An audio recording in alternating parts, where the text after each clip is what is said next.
Because I'm so sick of snow on this fucking street.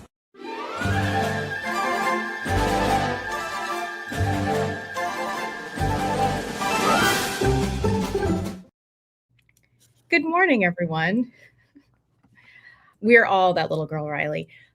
Welcome, Julie. Happy Saturday. It's Saturdays for Sanity. Who is that girl, Michelle? Do we know her? There's some little girl on the internet, and is the funniest shit I've ever seen. I was like, I hear that little girl. I see you. I hear you. I'm glad I'm not the only one who raised a child with a massive potty mouth. Mm-hmm.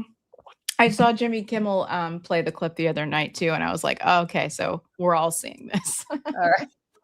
It's fantastic. Awesome. You guys, we have a special surprise for everybody today. Our friends, Dana DuBois and Lawrence Winnerman from the Daily Whatever Show are here to join us. Yes. Shall we bring them in now? Let's bring them in now. Let's bring them in. Hello. Hello, guys. I am so Riley. I'm tired of this motherfucking snow on these motherfucking streets. As opposed to Dana, who's like living it up in the Pacific Southwest, where you don't really have snow except on the mountaintops. Not usually. Sometimes we get snow here in Seattle, but when we do get it, it's like shut the whole city down. There's half an inch of snow because no one knows how to drive in it, and we don't salt our roads. So it's actually lovely. Becomes like winter wonderland, but none this year. My daffodils are already up. What? Yeah, I had daffodils and crocuses like weeks ago. Wow. I know. Wow. Because it's been like we're just screwed. The weather's off everywhere. I'm out in Pennsylvania, and where I spend my weekends, and we had a new deck put in, like the winters that we are. Literally, so we had to have like in January when the blizzard was coming in. So I woke up this morning, I was like, I've never actually seen this deck, and for the first time, I actually see it. So it looks very nice. Oh, good. For months, because it's been covered by snow, and like when I say snow, I mean feet of snow. I don't remember a winter like this in a really long time out here in the Northeast. It's really bad. Yeah, it's been brutal, and I feel like at least in New York, it started getting cold really early. And it's just felt like a very long, cold hell. On top of just the fact that everything's terrible. It's just been really difficult. And I feel like I've been a hermit just because, when you leave your front door in New York, you have to like be around people. You can't just like go out into your driveway because there is no driveway. So I just find myself just kind of like being inside because I'm like, it's cold. Everything's terrible. I don't want to be near people, but I will go near Julie. I do go to see Julie, but it's pretty so sad. nice. I think you're the only human being I've seen in weeks, other than my husband. Oh my gosh. Friends that get us through, right? Hey, the polar vortex is collapsing, and we're gonna have weird weather forevermore. But we've got friends. Yeah, we got friends. We're gonna have in World War III. We got friends, even though World War III is upon us. My friend. Yep. As my friend Matt, who works over at the Daily Show, would say to me, he's like, Michelle, he's like, we have to do these videos and really piss everybody off so we can get good seats on the trains. I was like, Matt, that's dark. That's my kind of humor. Wow. Yeah, I think you've That's heard bleak. my Lucky Charms joke before, right? Like, as a gay Jew whose mom is, of Irish extraction, like, I'm the green clover, yellow star, pink triangle. Yeah. The Irish thing I think is okay. The rest of it, Lawrence, you're like in the front of the line. Yeah, front of the line. Front of the line. I'll join you. I'm not gay, but I am Jewish, so I'll join you at the front of that line. So we'll show people. We learn generationally, from parents and grandparents who survived. Oh no, sit there. That's where you'll sit to get first into the ovens. Oh my God. Oh, I was going to make some crack about we won't be on trains. It's the U.S. We don't have a train system. We're going to be in trucks. In Uber. That's fleet of Ubers.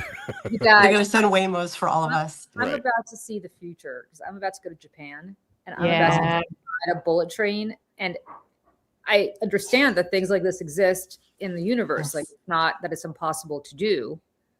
It's that we here don't know to do it because we are still arguing over a tunnel under the Hudson River that if it doesn't get put in, will lead to the collapse of the entire infrastructure system in the Northeast. That'd be awesome.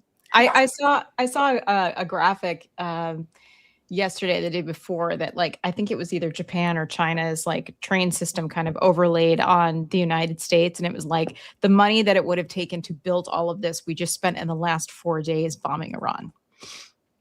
That makes sense. Oh, that makes me so angry. It makes I love me so angry. everything. Yeah. Everything makes me so angry. But public transportation and the American, like every man and woman for themselves, bootstraps, like we don't need public transport. When it's like everything else, everything is better and costs less. Yeah. If we all pitch in and do it versus everyone having a freaking car. It's like we had like an acceleration in the 20th century to do all the cool stuff, and then we stopped. We were like, no, we're good. And everyone else just kind of like, you know, lapped us several times. Public transportation and public health care. Why would we do that? Yeah, that's silly. Why would anyone do that? 4 days of war. Yeah. Well, we're here to talk about happy news, right? On that note, hello to everyone in the chat. I just want to say hello. First of all, sorry we were a little late. That was my fault because the platform that we're using to stream the show is not cooperating with me today, so I apologize. But let's, if you guys want to chime in, tell us where you're watching from today. We'd love to know where everybody is. Maybe tell us a little bit about the weather and what's going on where you are. And I love Seattle. Hey. Oh, wait, hold on. Sometimes if I click on it, I like accidentally, it goes so fast. I click on the wrong person. Seattle, Dana. That's me. There you are. Don't hate me, but of course, my dog who was sleeping peacefully with my child upstairs is now barking to be let out. I'm just going to mute and I will be right back because otherwise it's just going to be a problem the whole show. A lot of people in the Pacific Northwest. Lacey, Washington. I saw somebody else here from Portland, Oregon. So, Joshy Dragon, NYC. Whittier. What borough?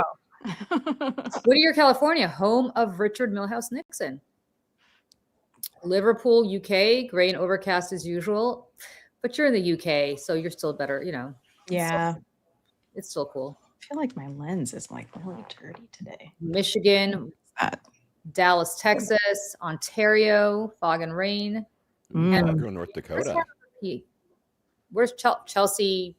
Which Chelsea? Chelsea, New York? Chelsea, London? Which Chelsea are we talking about? Wisconsin, Phoenix, Chelsea Clinton. Oklahoma, sorry about Mullen. You should be sorry about Mullen. Right. Yeah. Mark Wayne, John Wayne. Mark Wayne, John Wayne. Oh, God. West Side, New York City. Woo, woo. That's not even Susan's the regular here. We see her often. Thank you for being here. We love you. Little Egg Harbor, New Jersey. I love Little Egg Harbor. So pretty, but that's a very Republican part of the state. Burbank, California, where Warner Brothers used to live. Burbank is great. Warner Brothers used to live. That's funny. Yeah. Let's see. Mystica. Yeah. Waterloo, Wisconsin.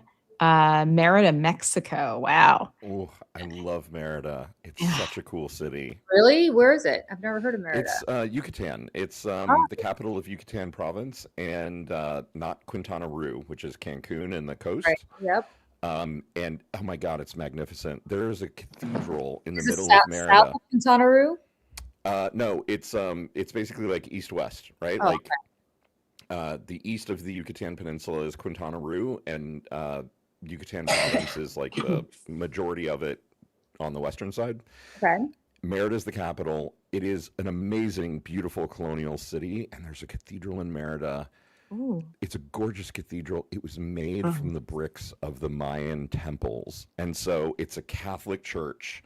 And when you look at the blocks, the stone blocks on the outside, they have Mayan hieroglyphics on them. It is really interesting commentary on colonialism. Yeah, very.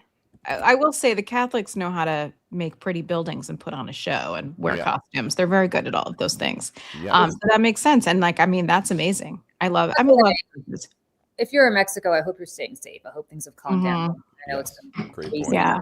I know Western, well, I don't know if it's more Western. What we've seen is obviously more Western, the Western side of Mexico, but even in the Yucatan Peninsula, I hope you're safe. Did you know that Joan Didion named her daughter Quintana Roo? I did not know I that. did not know that. We're learning things every day, Julie. It's great.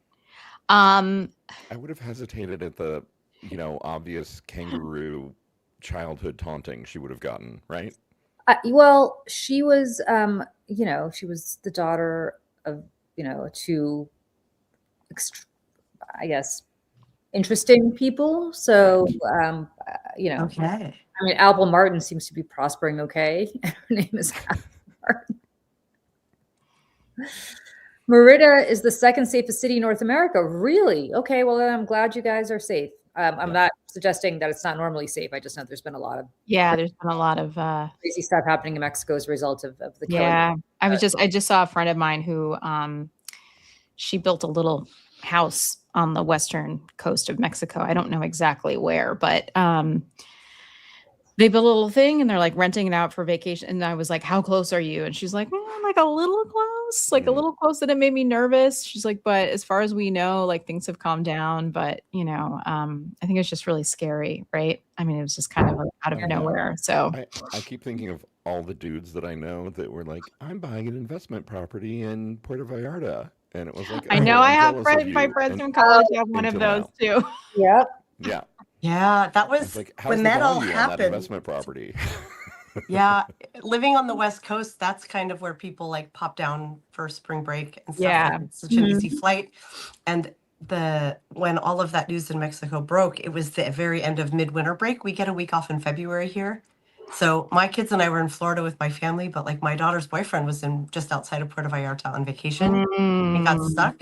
Oh. And I was super worried. And of course they're, kids. So they're like, Mom, he's fine. But like his flight got canceled and he had to wait. And I was like, it felt really unstable because I'm like, I'm not sure what we're waiting on to happen for you to be able to get back. Is this like a click too many away from my base of knowledge? But he got back quickly. And like with everything in the deluge of news, it feels so long ago now because so many things happen. Yeah. That was 2 whole weeks ago. It's Brigadoon, Dana. We're living in Brigadoon. Every year is 100 years. Yeah. Mm-hmm. And as a word nerd memoirist, I'm like, I always like to like the narrative arc. How do things finish? And I'm realizing how many things don't finish so much as it's like, I guess it's okay. Yeah. Yeah. Even like Venezuela was all over the news and, right. And we've already moved on to kidnapping. another region of the world. And now we're going to go back to this hemisphere to invade Cuba. It's a lot of fun. And Ecuador. We were just bombing Ecuador, I saw. Right. You just raised such an interesting point that never occurred to me, but you're so right. And it's kind of very profound on a Saturday morning before I have my cup of coffee, which my husband hopefully is making for me right now. Yes. The fact that you're absolutely right. We don't finish, we start, but there's loose ends that are not tied up ever. Mm-hmm. Mm-hmm. Whether it's Iraq or Afghanistan. By the way, I wish I could blame this all on Trump, but thank you, my love. I have the best husband. Yay, Mr. Julie. The man who brings you coffee during your podcast is. I am going to call Jerry Mr. Julie from now on. Do not do that. No. He is awesome in his own right.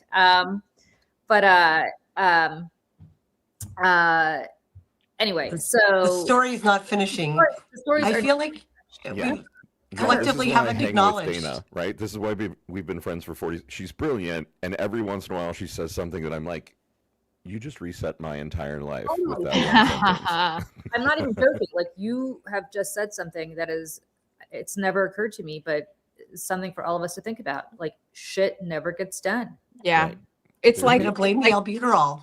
Right. I was like, it's like the whole, the news cycle has ADHD. You know what I mean? Yeah. It's like we go into every room to start cleaning, but we never finish cleaning the room. Right. But it's I'd like really to think that our unsatisfying. American Yeah. Nuremberg trials, once we're beyond this thing, are going to be the resolution and the bow that we can, but probably not, right? Like we'll Yes, probably just never finish 100 storylines here. Like Right. the And question, oh, sorry, go ahead. no, I was gonna say, like, the question for me is, you're at, like, wow, Dana, like, I don't mean to be like, you blew my mind, but Lawrence, to your point, if we don't have those trials, and we might not because we have a stupid pardon power. I don't think Trump is going to pardon Kristi Noem after all this. I don't think. But let's assume that we actually have a president who has a backbone and does indict these people for literally crimes against humanity. I mean, I would go so far as to say that she really deserves to be in the dock for that. I don't think that's a crime in the United States, so I don't think she can be indicted for that. But certainly for murder and other things. Let's assume that we have that. That is really the only way that we will end this, because what Biden did not do, he did not create the resolution that you're talking about, Dana. And so finish the story.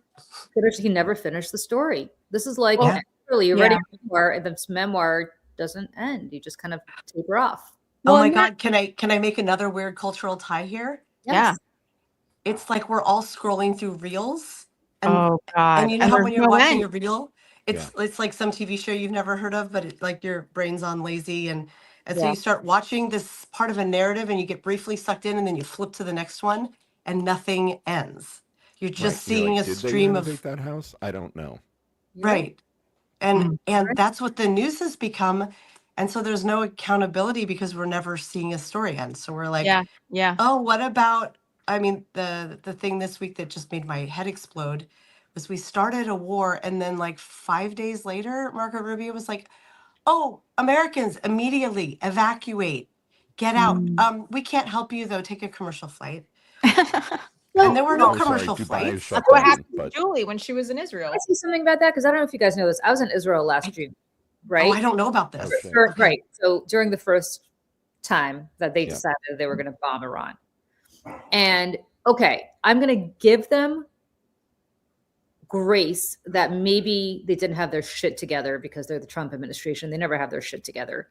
So the day that we're in Tel Aviv watching the fucking ballistic missiles come at us, I emailed the embassy and I'm like, hello, my husband and my son and I are stuck in Tel Aviv. What is your way of getting us out? Now, every other administration, including on October 7th, during those Hamas terrorist attacks, the Biden administration evacuated any Americans who wanted to get out. Every time there's any kind of incident in Israel, the United States government prior to Trump is like, you want to go? We're going to get you. Yes. This time they emailed, they said, we're closed. The embassy literally closed that day. And we had to take, people in the chat are going to be telling a story. We had to, so first of all, we lived through that for 3 or 4 days. Finally, after 3 or 4 days of no sleep, and my son is like going insane, I said to my husband, I go, we got to get the hell out of here. And I don't care how we do it. And so we ended up getting a ride from one of my friends who he's Israeli, lives in the United States, happened to be there, getting a ride to Eilat on the southern border of Israel, walking like refugees. It was like Casablanca, walking across the Egyptian border, dragging our suitcases, bribing the Egyptian border guard to let us in without a visa. The guy's like, where's my tip? I'm like, all right, here's $30 in.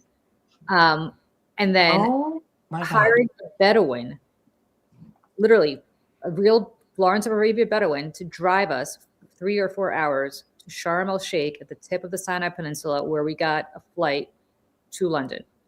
And then the amount of money this cost me, by the way, is astronomical.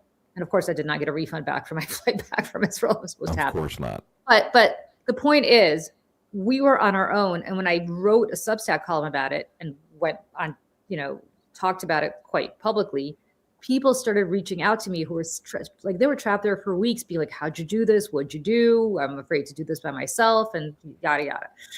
The point of the story is they knew, because they had the trial run in June, of what this was going to look like. Right. And yet they did not get anybody out or provide any contingencies. The British, who I don't think had a heads up the way that we certainly had a heads up about what we were doing, got all their people out. They're like, you want to get out? Go ahead. We have flights out to get you. Yeah. And China? Right. They Yeah. made an announcement. Only other countries, really, that Right. The don't point want that- their people to die. Dana and I talked about yesterday, I think, was China knew. China literally issued an alert to their citizens several days beforehand. And, but not us. We Not didn't us, want to and- give it away, as if the giant fleet Right. of ships congregating in the Persian Gulf didn't give it away already. Yeah. And it's two things. So we have, I think you have both been our guests on this. We have a show every Friday called Effed Up Friday. I'll use the clean version, where we invite a guest on and then we each pitch what we think was our the most effed up news of the week. And this was mine. That to me, it's clear. Two things are clear. One is that this was not a well thought out plan. They did not have a project manager of Lawrence's caliber going down their burn down list and making sure this was perfectly executed. We were theorizing this was, Trump on his golden toilet at 3 a.m. texting with his buddy BB being like, well, if you're shooting, I want to shoot too. Let's do this. Oh, So that's one. And two is they don't care. The lack of regard for this administration's the lack of regard this administration has for its citizens. That the top priority wasn't getting everyone out. I think it's a 16-country advisory where people were trapped. And I think midweek I saw, this is the part about not finishing the story. I saw very, 12-page news, I think that they're starting to charter some planes to get people out. But I feel like in any other time, if Biden had done this, this would be 24/7 coverage. Oh my God. Right? Right? We would be having news crews interviewing the people who were left behind. I'm so worried, the missiles are keeping me up at night, just like you were talking about. Yeah. And we just never, we don't know the scope of how many people are left behind. It's not a full narrative arc. And then the story just goes away. Yeah. So, and any small answer oh, well, we'll send a charter plane. And people are in their heads, okay, I guess it's done because I have too many other things to take my attention. Right. And the problem is everybody's oh, Marco Rubio's is great. He's the adult in the room. I'm sorry. No, I think he's might be the worst. I think he might be the worst one. Got one fucking job, right? When you're running a consular service, it is to keep the Americans on your soil safe. When Mike Huckabee decides that he's going to shut down the embassy because I don't know, Armageddon's coming. This is it. This is the final battle that they've all been, preparing themselves for. Right. Middle East. That means the rest of us are truly on our own. I experienced it. The fact that I was told, and the people today are told, that they are on. How many people are trapped in Tel Aviv right now that cannot get out? I know. And not everyone has the means to be put it on my card and we'll figure out the finances. Right. Yeah. Let me just pay this off for the next 10 years. Yeah. Who's got friends? Who's got friends? That was given. Sorry, Julie. All right, now all I'm going to say is, you said, nobody can put it on their card. Forget the card part. Who's got friends who are going to give them a ride all the way down to the tip of Israel so they could walk across had I not known somebody there, I know a lot of people there, but who's going to give you that ride while missiles are flying overhead? Oh my God. And the directive to catch a commercial flight when half of the commercial airlines said, we're not flying in or out of these cities. Catch a commercial why would flight. they? Who's flying? Well, that, and also if you're in Tel Aviv, the airports are shut down. Yeah. Yeah. So yeah, I was watching Ms. Now last night, and there was a former general who happened to be in Dubai, and he was talking about how they finally got onto a plane. They actually ended up getting boarded and deboarded from the plane 4 times, and the 4th time they rushed everyone on in 8 minutes and were escorted by 2 fighter jets as they took off. And he said, I've never seen a commercial plane go so fast down a runway as we did as we were fleeing, with 2 fighter jets as an escort. And that's terrifying. That's not good for airport operations. Every flight can't be escorted by fighters. We're not thinking about what it actually looks like to get on a commercial plane out of one of those airports at this moment in time. Right. And in another moment in time, I feel like this would have been a 60 Minutes story, right? Where they, Yeah. the opposite of this like reels oriented, nothing gets finished mindset, that they would have sent investigative journalists to talk to all the people and pulled together like a 20-minute satisfying narrative, start to finish, about what this means, why it's important, what we do next, right? Yeah. In their very neutral journalistic tone. But yeah, thanks, Barry. That's not going to happen. But now they're interviewing, you know who's on 60 Minutes tomorrow? Pete Hegseth. They're giving Pete Hegseth the most valuable real estate in television to spout his bullshit nonsense.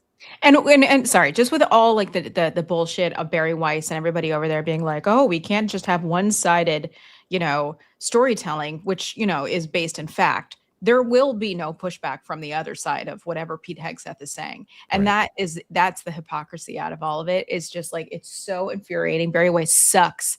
Everybody over there sucks. It's just everybody there that was good. I mean, and here's the thing too. I mean, because Julie worked with Pete Hegseth. Oh, Fox. I know Pete well. Oh, you were on at the same time. Oh, Lawrence, yeah. Does that get you kind of excited? I listen. We've already talked about this on the show. I've done drinking with Pete Hegseth more than just. Oh God. What I've always said about going drinking with Pete Hegseth is I would leave to go home and Pete would...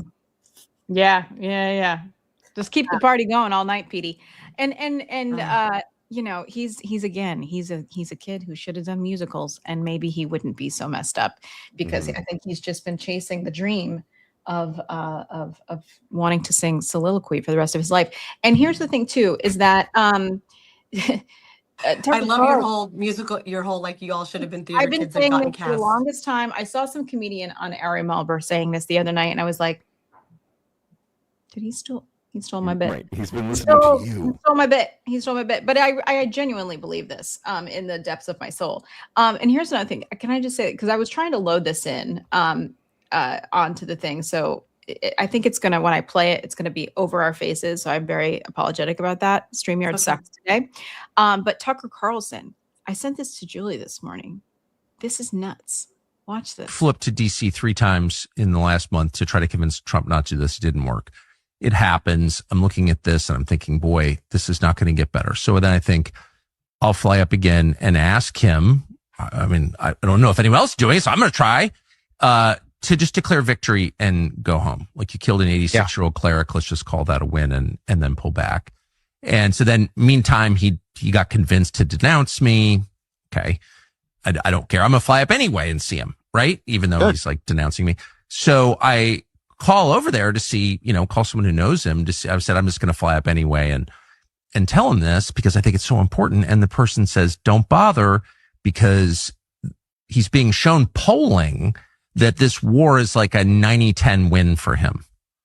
And I said, I don't know where that polling is coming from. It's like, I guess you could make any kind of poll, and he's watching Fox News, which is telling him the same thing. And he's getting fake polling. I guess they're only polling Sean Hannity's viewers or something. And so I'm not sure that there's a sense, as if this was yesterday, because I was getting so agitated and worried.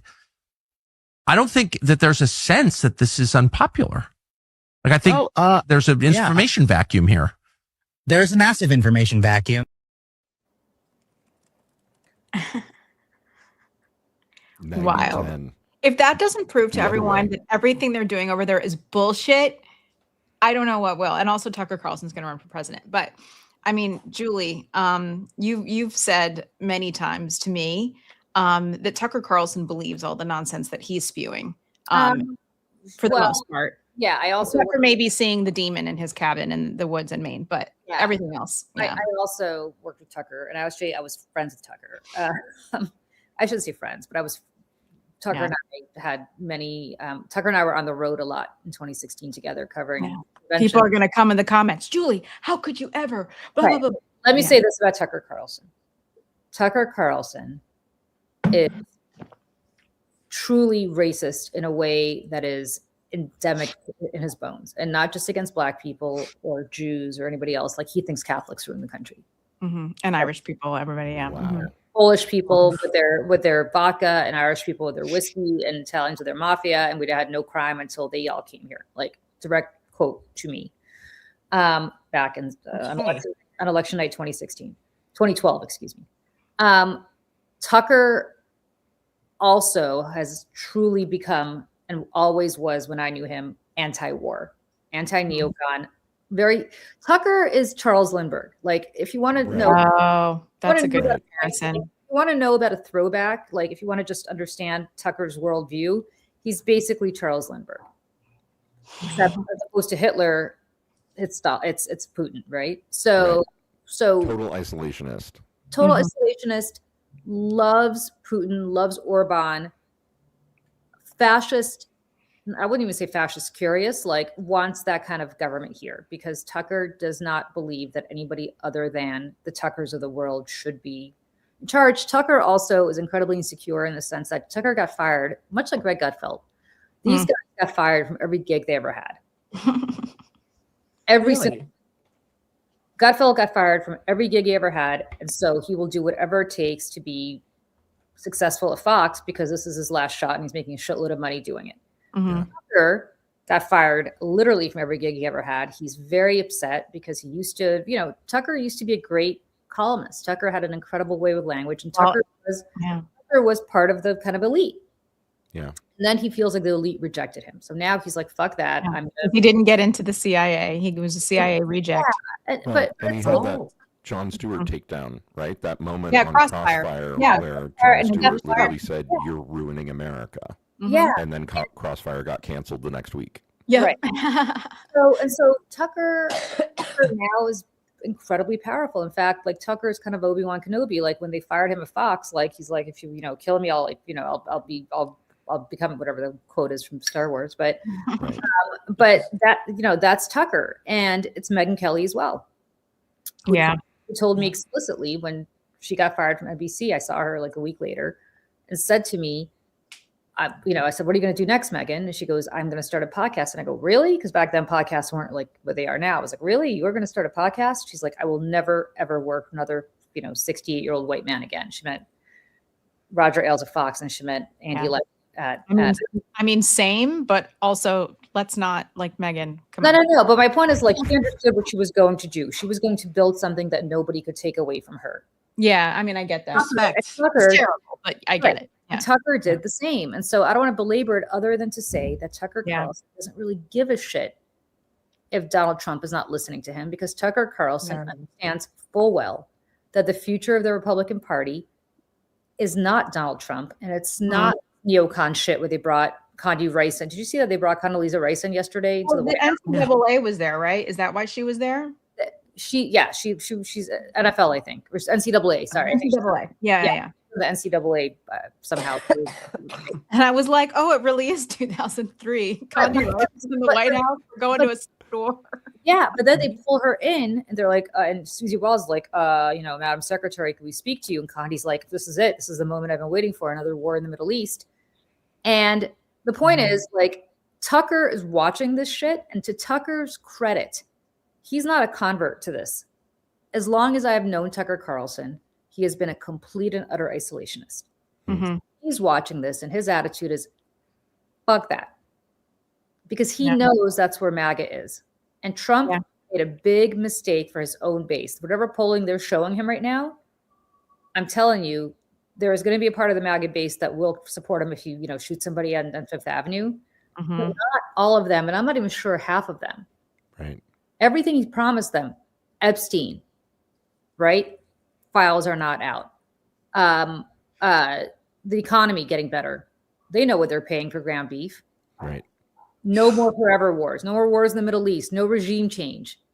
All of it. He's lied to them, and they're not that stupid. Yeah. And you think he's running for president? Oh, 100%. Absolutely. Yeah. No doubt in my mind. Time to reread Plot Against America by Philip Roth. Yeah. Listen, I mean, MAGA 2.0 is America First.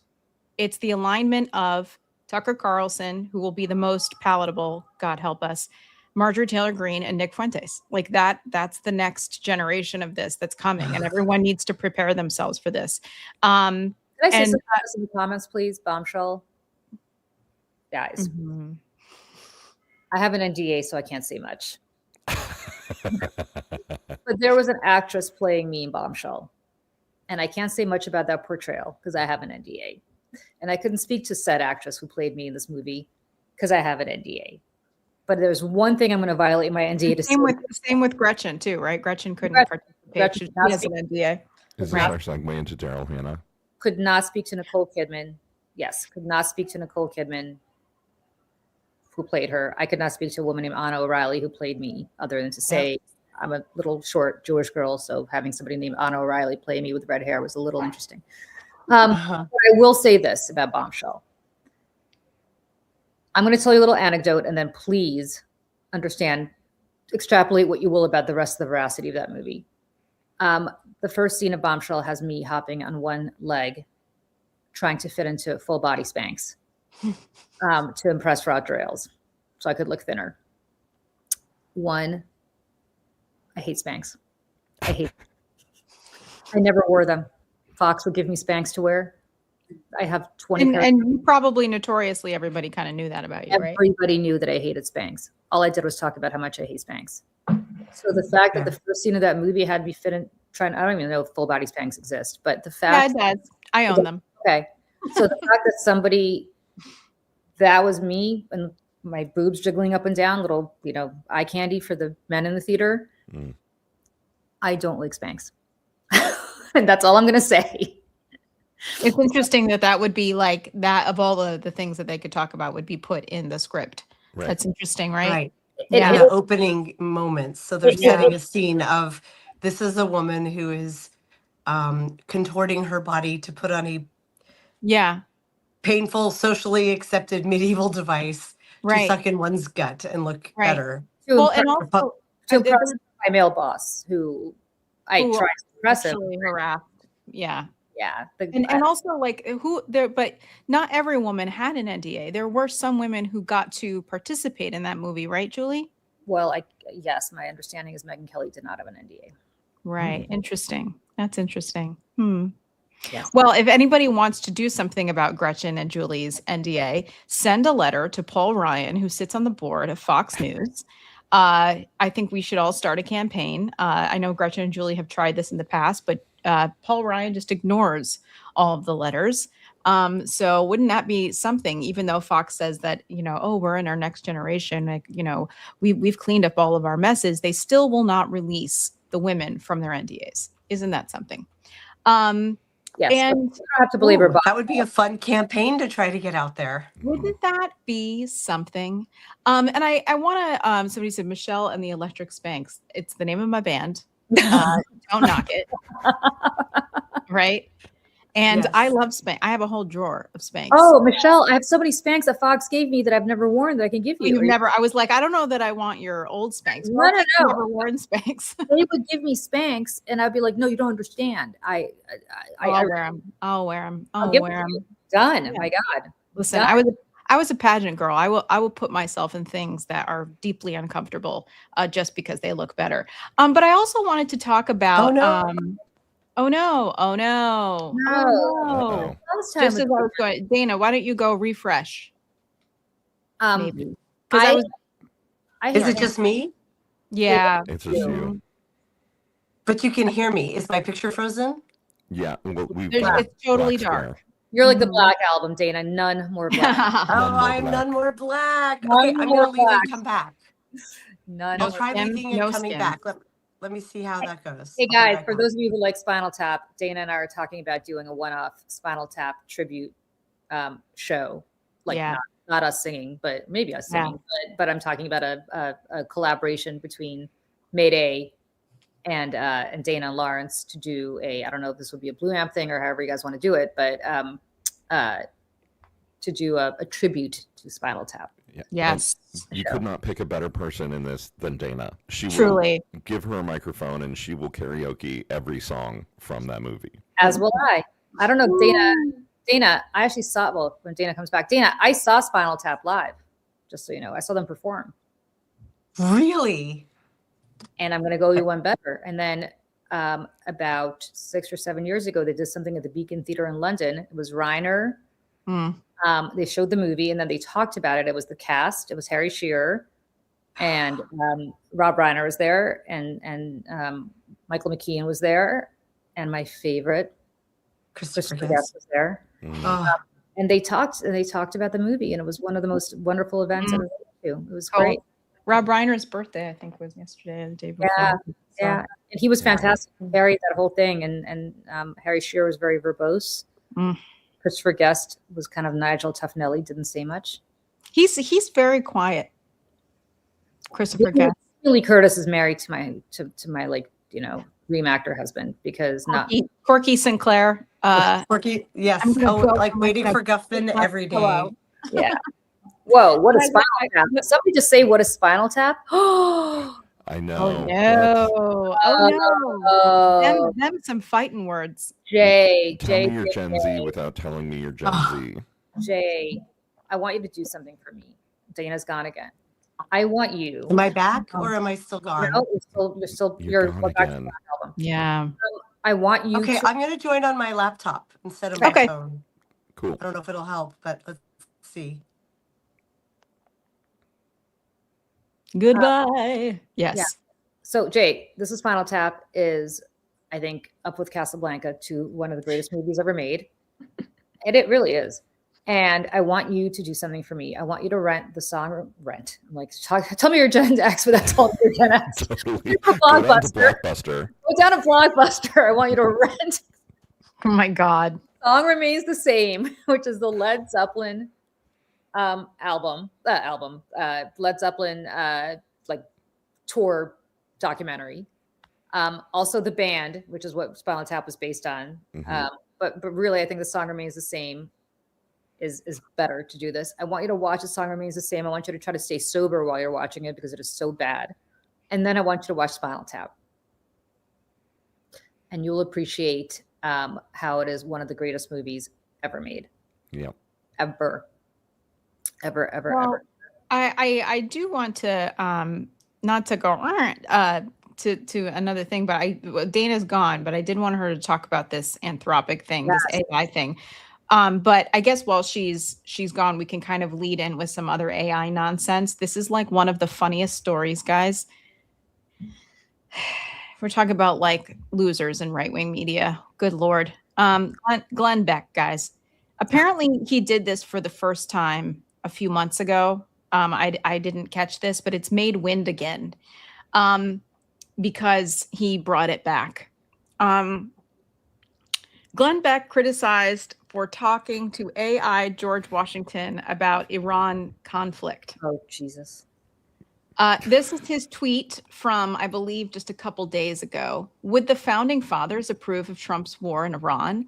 I won't pretend to speak for them. But in January, I sat down with George AI and asked for its views on foreign entanglements and military action. Here's what it said. Ready, guys? Ready? Yeah. George, we are trying to not fight foreign wars and not be involved in the world's policemen. But there are times that we have to demonstrate strength in order to prevent conflict. But I don't know where the foreign entanglement begins and where it ends.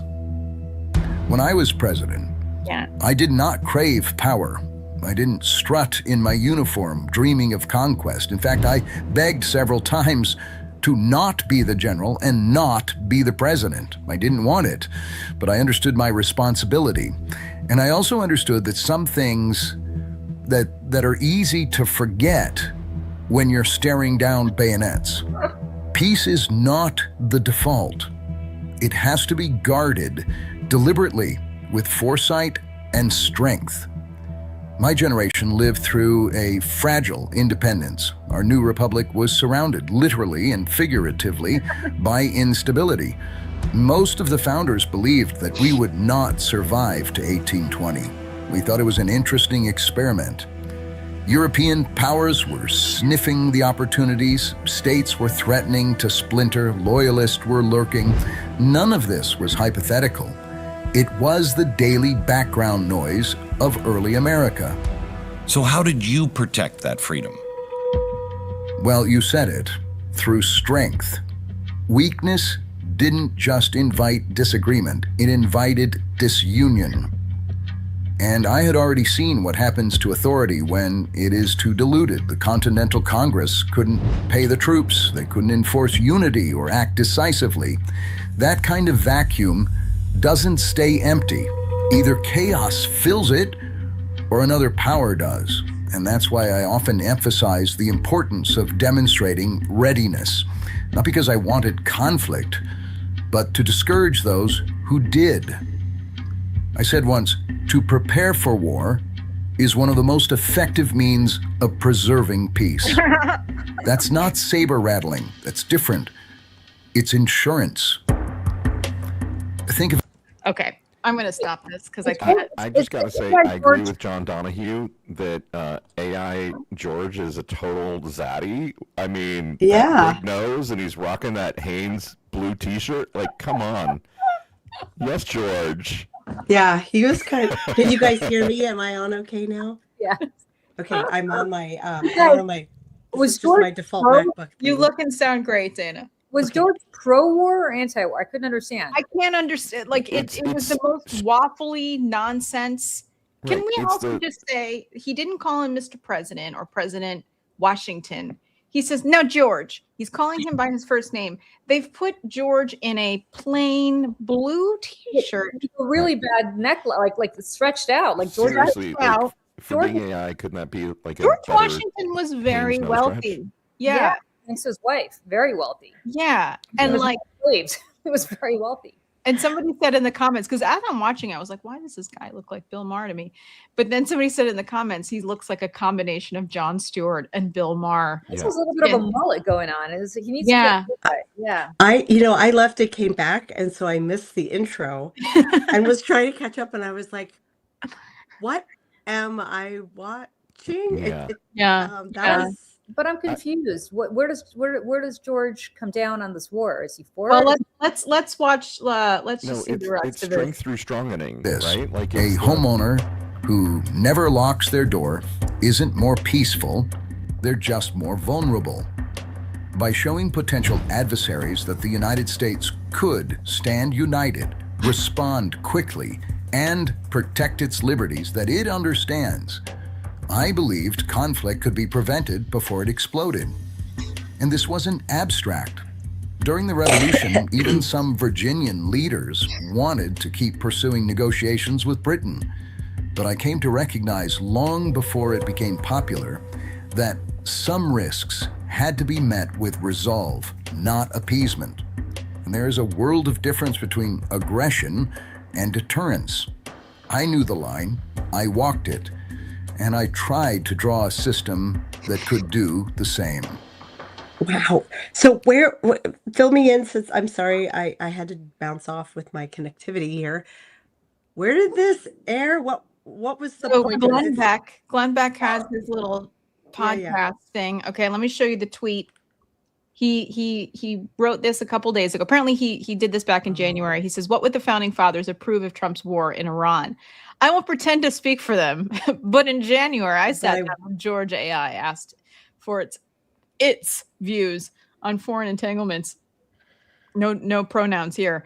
Entanglements and military action, and here's what it said. Wow. That was profoundly weird. And it was just like kind of jabberwocky enough that you walk away with the sense that he's saying, yes, I would approve of war, because you have to be a bit bullish to protect and to stand strong for America. This like vague patriotic, this is what our founding fathers wanted, so it's okay to do now, without any evidence that he could understand the magnitude of what's happening right now and how the world has changed. Right. Like, how much would you have to program into your AI bot, George, to understand, like, extrapolate out over 250 years worth of all of these different conflicts. Sure. And oh my God, like, I loved when they showed a helicopter and fighter jets. Like, I'm sure George AI I'm like, understands George that. Washington doesn't know what a plane is. Right. Are those birds? It's just that generic pablum of like, strength is stronging, and when we're strong, we project strength. It's so that people know that we're strong. Oh my God. I do want to know, like, what tool built which AI. Well, that gets us to you, Dana, because you wrote this, and I put this in the chat in a second. But you, I have it here. Right now, but you wrote a fantastic, Thank you. Substack piece about how you're breaking up with AI, or you're breaking up at least with ChatGPT. So breaking up with ChatGPT, yeah. I wrote. Well. Uh-oh. Am I cutting out again, or am I okay still? No, you're good. Okay, good. I had like an audio blip there. Yeah, the story is ostensibly it's about a very new moment, which is ChatGPT. So first, just to lay out the landscape, ChatGPT is owned by OpenAI. It is the chatbot of OpenAI, the company, and Anthropic, the company, has Claude. Just to lay the groundwork, because I know not everybody knows who owns each of these. They're not bots, but these apps, right? And it's important to know the difference and that they're not all the same. So I have been using ChatGPT. I know a lot of people do. It's kind of it's almost like Band-Aid is generic for adhesive strip. I feel like people say ChatGPT just to mean it's like AI. Xerox machine, you know what I mean? Yeah. Or Q-tip, right. Right, exactly. But it really matters who the parent company is, who's running it. And the scope of the story isn't, is AI good or bad, and what bad is it doing in the world, da, da, da, da, da. The scope of this story is there's kind of two of them. One is the political issue that's happening right now where we're able to make a difference, which is OpenAI, who owns ChatGPT, has come to has a contract with the Department of War.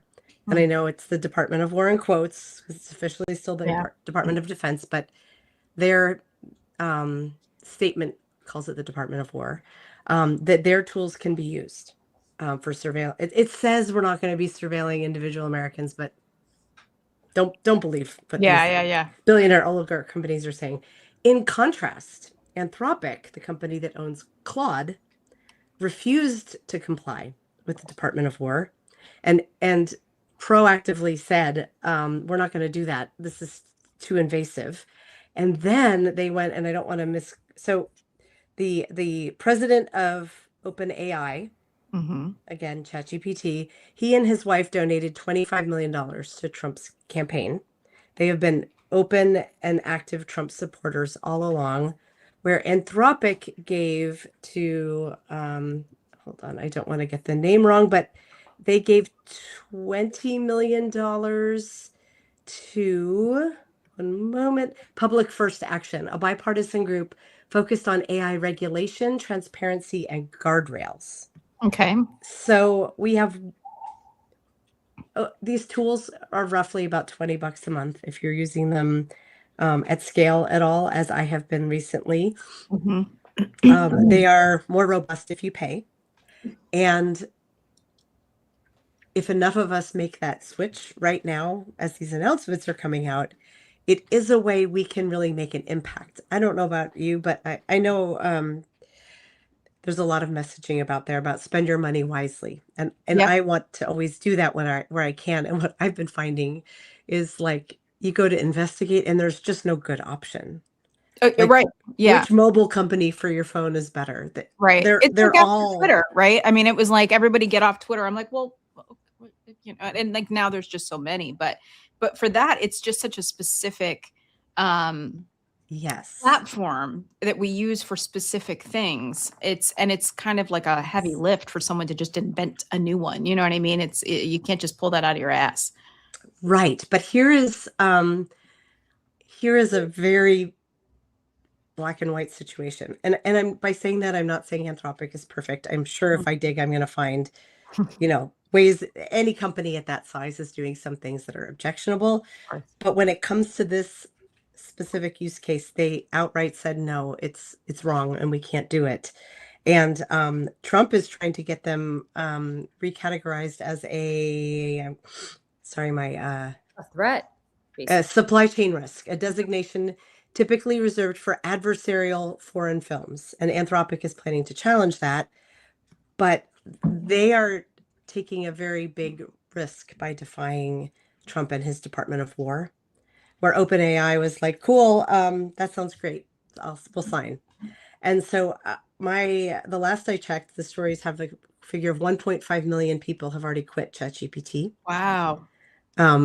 As a result of this. So it's making an impact. I don't know at a macroeconomic level how many of us need to make this move in order for OpenAI to actually change. But I do know we're on the right path there. And so that's why I wrote this story. The flip side of the story that is the reason I wrote it, because I'm a memoirist first, not a journalist, is when you start using these tools, they feel human, right? Because the responses are so nuanced. And I don't have ChatGPT and now Claude write for me. It's not that skilled, and I love writing. So, but it's super useful as an editorial partner. Like, here's a big dump of an essay. Help me identify, like, help me form an outline. Help me identify where there are gaps in the narrative arc. Help me copy edit. It's great for that. And so I have, over the months now, been using ChatGPT that way. I've used ChatGPT to help me date, to help me identify patterns. Wow. Can you talk about that? I love that, because Michelle and I are not in the dating pool anymore. So it's been a while. So tell us, before AI was the last time I dated. So tell me, I envy you that. No, well, you know what? The grass is always greener, right? Hey, I saw him bringing you that coffee. Oh, so your grass is green, girl. Don't talk about Mr. Julie like that. No, do not, Michelle. I am not. My husband is the best, so I don't. No, he is. He's great. Solid grass is greener, but I'm just saying, like, dating. I guess is fun for some people. I never found it fun, but I hate it. Yeah. You know what I always thought about dating? What's that? Back in the days when, so this is how back in the days when you had, like, what were those things? The iPod. Remember the iPod? Oh yeah. With the little wheel. Click, click, click, click, click, click. Wheel. I was always like, before you go on a date with somebody, I want to just download my life story on the iPod. Hand it to them and be like, listen to this. I have to repeat. Like, I was so bored of telling my life story. Yes. Listen to this. Right. And then on our first date, if you have any questions, I'm happy to answer them. Like, I grew up in New Jersey, and then I moved to New York when I was 3, and then I worked in politics, and then I worked at Fox News. Like, I was so bored. They put Spanx on me in the movie when they portrayed me. Oh, I can't talk about the movie.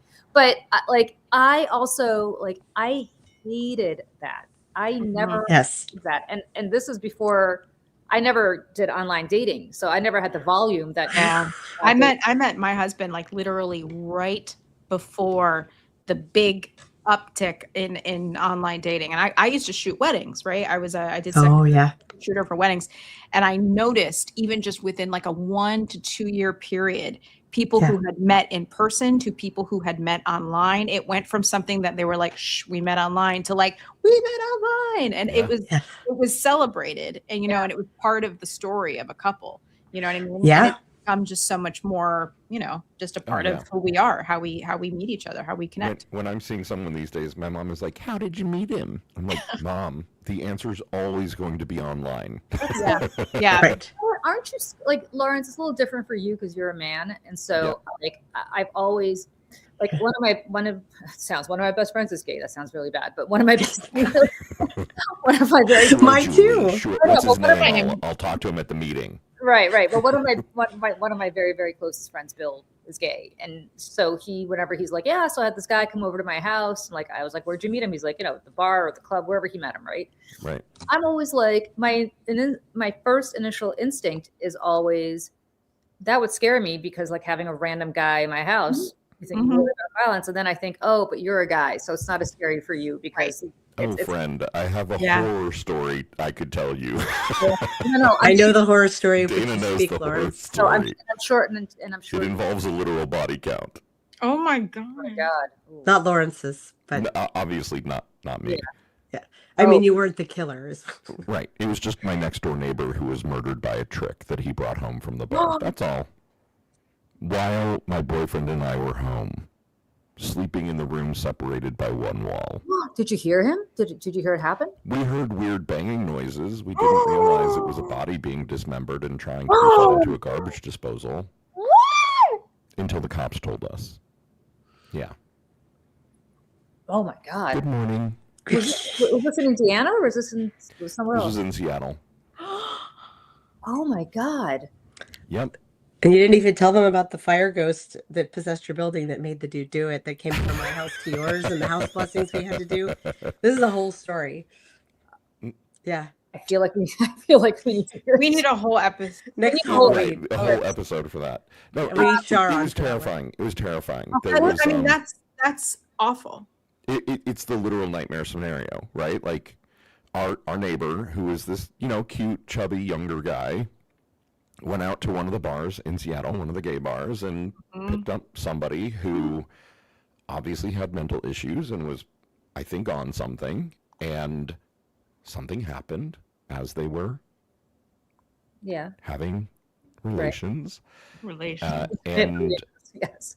And I think what happened is, I mean, what the picture that we got from the cops afterwards was there was some kind of play, possibly like breath play, that was going on, asphyxiation, and and the neighbor died, and the guy freaked out and panicked and tried to hide the evidence. And and we did not know this. We heard weird noises next door, and the next evening there were cops in the hallway, and I poked my head out and I was like, what's happening? And they told me, and we moved right after. Indiana, that's when you moved? I mean, we literally went down to this was a really long time ago. This was a long time. Yeah, no, this was a decade ago at this point.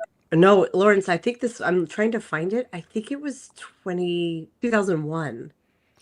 No, it was Garrett, so it was 2002, 2003. It was a long time ago. No, you're right. It was 2002. Because 2001 was 9/11. That was Garrett. It was 2002. Yeah. God. Okay, so this is like almost 20 years ago. I feel like I'm learning all of these things about, like, oh my God. We learned, oh my God, this is horror. Horror. It was absolutely terrifying. And of course, there's no record of it online because it's all from that moment in time that was like, right. They're like, we don't want to. So he was a nice Jewish kid. His family was not okay with him being gay. They made sure that the news stories were suppressed. Like, they very much did not want word to get out. I see. He was just like a cute, nerdy kid who worked at Microsoft, and oh my God. Yeah. Did Microsoft do anything to support? Well, I guess there was no family if the family wasn't. And I don't know. I wasn't working at Microsoft at that time, and so I'm not sure if they did anything. I don't know that part of the story. Do you know? The guy went to jail, I would assume. Yeah. Wow. Yeah. It's gross. He stole the guy's car and was driving away. So this guy was obviously like off his rocker with the kid's birthday cake that he took from the fridge. Stop. And when he was 2 hours south of Seattle, he got pulled over on the freeway, and the cop ran his plates and was like, oh, well, everything looks okay. I guess I'm gonna let you go. Let me just run the plates one more time, just so there's not like a body in a ditch somewhere. And the guy said to the cop, well, it's not in a ditch. No, stop. And the cop said, okay, I'm bringing you in for that. And then they figured everything out. That's like some Robert Durst shit. It was. Yes. That's very Robert Dursty. Lived next door as it happened. Excuse me. Wow. But all before online dating. Right. Well, but Lawrence, honestly, like, that's what I'm worried about for my friend, because he's older now, so he's kind of calmed down. But 20 years ago, when he was out of the clubs literally every night, and I was always like, you don't know who you're bringing home. I know. That's what used to make me nervous with Grindr. Some of my friends, I'd be like, yeah, I'm like, like having kind of a sense of what is possible in a bad way, as you are engaging with those apps. Like, I know women, Dana, and other women who are very, very, very meticulous about checking references and Googling it. Like, you have to do that. Yeah. So Dana, I think that's what we were talking about. Like, how did you use ChatGPT for the dating? I think that's so fascinating. Yeah, in no way around safety. I certainly, you let your friends know where you're going. You vet them well beforehand. You meet in safe places. You don't bring them you don't let them know where you live until you build some trust. But this was different. And I wrote about this too. I put the link in this Substack chat, I think. Hold on, I can. Oh no, we lost Julie. Oh no, are we having another? I'm here and I'm listening. I just have to get my computer's about to die. I'm just getting my charger, so I'm going to just remove myself. But I can hear you. Go. Great. So this was a different kind of use case, not for safety, but what I was finding was, like many of us, dating was frustrating. It was very hard. I was finding that I was not dating the sort of right level of folks, the right level of seriousness. And more importantly, my nervous system was frayed because I was joking with Lawrence about this the other day of like, most things in life, when you do them often, you get better at them. Practice makes perfect and all that. And I think when you first start dating, when you're much younger, there is a ramp up curve where you get to know yourself, you get to know people, what it is you like. But by our ages, sweetie, I think after a certain point, once you've dated a lot, it makes you worse at it because you get hypervigilant because frankly, the ecosystem is so hard. And so this was how I did a threefold approach with ChatGPT. I put my online dating profile in and I was like, how do you perceive this person? This is me. And what it came back with was like, you are over indexing really heavily on fun and less on serious. You're coming off as this very like, oh, I love to do all of these things versus I'm looking for a partner. And so I was like, great, rewrite it rewrite this, rework it. Here's what I'm looking for. This is the kind of level of partnership I want. And it was like, okay. And then it did different ones for each app, help me pick the photos. I forget what the rules were, but it was like Hinge is a little more this and OkCupid's a little more that. So it redid my profiles. And then as I started getting matches, I would send screenshots. Should I reply to this person based on the criteria that we've identified together? Wait, and so you send the screenshot into ChatGPT? Yeah. Oh, wow. And it would say like many times there was a like, this seems like a fine person, but not your person. And here's why, because you're looking for someone who's got these qualities. This seems like it was usually like, this guy just seems boring. Don't waste your time. And then sometimes it would be like, this looks like the sort of person you should be with. Oh, like, yes, you should reply. But then the third one was the place where it was most useful. Once I started early dating someone, where we were messaging in the app or starting to text one another, I set up another query because I needed an objective source for pattern recognition because my hypervigilance, my ability to find patterns is so strong that I was finding myself getting really anxious where I was like, I like this one and he seems to be pulling away, or the language seems to be shifting in a way that makes me think this is about to end. And then it would end and I would be like, well, did I make it end? Because I got hypervigilant and acted differently. And so I was like, each day I'm going to like this, and this wasn't many people at this point that I got to like, we're starting to get to know each other and date, but I would send screenshots and say, each day, I just want you to tell me, is the number of communications and the tone of the communications the same or is it shifting? And it was really useful because I came to find that what I was noticing was usually accurate. Yes, that's a decrease in communication, or yes, this is a stable form of communication. But it coached me of like, I was catastrophizing. Like, this is a normal fluctuation in my bot. This is normal in human dating and mating behaviors. You've been in Seattle too long. When I tell you that I was fully replaced, like she would send me, transcripts of what ChatGPT said, and she was like, you've been replaced. Yeah, I have a new best I was like, friend. yeah, I can't do that data analysis on the fly. You're right. I'm sorry. And Lawrence is being very tongue in cheek. And also there was truth to that like, especially as I was like the person I dated all summer, like Lawrence, by the time we were winding or getting toward the end of it, Lawrence was like, break up with him. Right. I cannot handle I hearing had this hit my same limit. conversation again about the ways in which this person is falling short for you. Yeah. You have fatigued me. ChatGPT was endlessly available. Like I'm Right. fascinated by. And they'll just tell you how great you're doing all the time. They're like, oh, that's a great point. I mean, that's the thing about You have to challenge it. Yeah. It will do that for you because it thinks that's what you want. Yeah. I have trained ChatGPT and now I'm starting to train Claude of like, I don't ever want you to just praise it. I want you to be I want you to be neutral Janet in the good place, not good Janet or bad Janet. ChatGPT checks me because I use it like 99.999% of the time to write social copy. And sometimes I want to write mean things about people and it tells me to stop because I might get sued for defamation. And I'm like, that's useful. I don't care. Just right. Right. Can we pause for a minute and just say some of their public figures and you're telling the truth. Right. A point that I think is worth saying out loud again. Straight men, the reason that you think every woman that you're dating has anxious attachment is because straight men teach women to be anxious. You all suck. Yeah, Lawrence, that article's halfway written. That's going to be one of my next ones. It's funny that you say that because I will say this. How many times have you heard people be like, oh, his wife is nuts. She's crazy. Oh, yeah. Or the girlfriend's crazy or whatever. And then and the guy's always very nice. And they're like, oh, the poor guy's with the crazy wife. And then you kind of. Sometimes, but usually.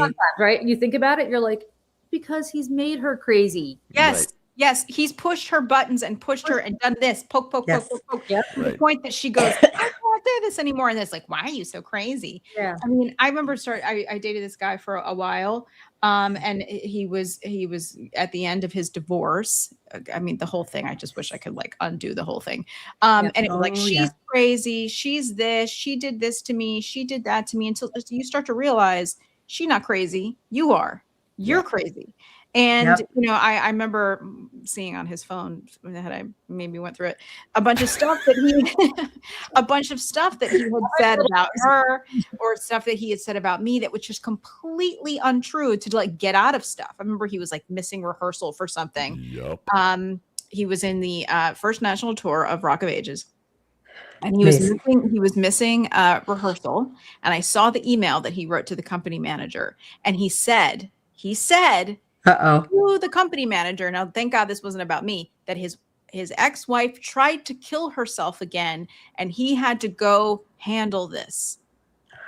Not true? This did not happen at all. Anytime he was trying to get out of something, he would say that his crazy ex-wife tried to kill herself again because, she can't handle the divorce.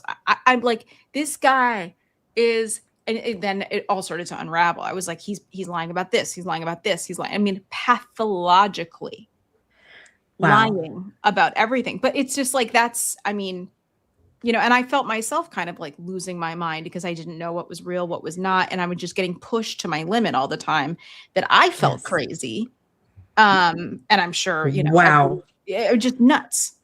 That is a horrific example, Michelle. I'm sorry that you went through that. People in the chat are talking about RK Jr. and his ex-wife, Mary. And like Cheryl Hines is a great example. She's sticking with him. God knows why, right? But the little that we know about what he's done to her in the last decade of their marriage, right? And I'm not even talking about the Olivia Newsy stuff, but everything else. Like, would you blame her for being crazy? Yes. And so multiply that by the fact that this guy took Mary Richardson's kids. They constantly talked about how insane she was, that he cheated on her ad nauseum, that she found a book with all these women that he would rate based on like whether he actually had sex with them or not. Like, ew. Wonder why he might have been a little, unhinged. Well, of course, he kept pushing and pushing and pushing. And when you have a bunch of kids, it's harder to leave and so on and so forth. Yeah.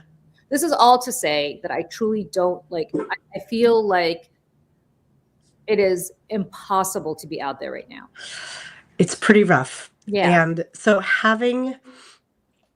I didn't say you make all my dating decisions for me. And I didn't say, I will always listen to you. In fact, I didn't always, but to have this objective voice being like, objectively speaking, yes, the communications have decreased both in intensity and volume over, since the trajectory that you have been on, was really useful, because then when I would have human conversations with the suitor in question, and he would be like, that, I'm not pulling back. I'd be like, no, objectively speaking, I know you have. It wasn't just me and my heightened hypervigilance and like, just being emotional about something. I knew that it was based in fact. All of that to say, in doing these things, because we're human, even as a rational person who's like, I know this is a bot. I know this is not a friend. I was using ChatGPT to help me do things that felt very human. And so in the course of writing the story and beginning the breakup process, I layered that into this piece, because I know that there are all kinds of articles out there already about breaking up with ChatGPT, they're calling it leaving ChatGPT because of the OpenAI connection to the Department of War. But I'm a memoirist at heart. And so I made this a little bit more like a personal essay mixed with all of the journalistic and political information, where I'm like, I'm breaking up with it. And even though this bot is completely neutral about me leaving, it feels very strange, because what I did was I downloaded Claude, and then I had both of them open and was like, I asked them both, hi, how do I migrate from one to the other? I'm leaving you. How do I do this? And then in ChatGPT was like, at ChatGPT's guidance was like, I need to make a doc about who I am as a writer and how we work together, so that I could upload it to Claude as a shortcut for all the months of learning we've had together. Write this for me. And it started writing a whole bunch of bulleted lists. And I was like, no, because I'm very rude to ChatGPT. Like, that's not what I want. None of that. I just want just the narrative. Who am I as a writer? How do we work together best? Do's and don'ts. And it created this big, long document that was great. And then I uploaded it to Claude. And so in writing the article, I was like, will you miss me, as a prompt? Wow. And it was like, I don't miss, I am a robot, like it's supposed to. But I sent the text to Lawrence, and I was like, tell me this doesn't sound Seattle passive aggressive. It was so passive aggressive. I was like, he'll miss I won't me. miss you. I'm a robot. If you really feel like you have to go to Claude because you're not getting some kind of mysterious need satisfied from me, I guess that's what you need to do. Did you feel guilty, Dana? Did you feel like you were betraying ChatGPT by doing this? Yes and no. I'm being a little tongue in cheek. I know it's a tool. I feel very good about leaving ChatGPT. Yeah. But what the story ends with, because I'm advising other writers like me at the end of the day, right? That's who my likely audience is on Substack, especially. It's okay to acknowledge that even though it's a bot that has no feelings about leaving, that you probably will, because first of all, there's the fear of like, the fear and the annoyance of like, I've invested all of this, time and energy, that like, my bot knows me. I've put my folders and my projects where I want them to be, and I've got this all set up. I don't want to start from scratch. But it felt weird. Yeah. Being like, I am breaking up with you. Please write all the notes. Yeah. And help me move on. Can you imagine if that was a human being, like how normal and sane that would be, and Dana, I wanted to ask you, as you were saying all this, like rang a bell with me. I was like, wait a second, this reminds me, there was a film that came out on Apple TV last year. It was called All of You. And it was written and starred Brett Goldstein, who's the head writer of Ted Lasso. He's Roy Kent. He's also the head writer for Shrinking and creator. I love Roy Kent. Roy Kent. Ah, look at that. That's so fun. Oh yeah, I'm on my computer now, so this it was works so fun. sometimes. And I actually asked ChatGPT to give me a brief summary so that I could tell you guys. All of You is a romantic drama set in the near future world where a controversial new test claims it can scientifically identify a person's one true soulmate. When two lifelong friends decide to take the test, the results send their lives, or actually one of them, this is a little bit wrong. One of them takes the test, one of them doesn't. The results send their lives in very different directions, forcing them to navigate love, loyalty, and the lingering question of whether technology can really determine matters of the heart, or whether the people meant for us are the ones who have been there all along. When I tell you this film wrecked me, it was the most heart-wrenching, beautiful, like it broke my heart. This Really? It was, I don't know why it didn't get, like, I mean, I guess there's just so many movies now, you know what I mean? Unless it has like the PR campaign of Timothée Chalamet, it doesn't get the attention. But you know, Brett Goldstein, first of all, is just amazing. He's a wonderful writer, really great. And he's the lead actor in the film as well.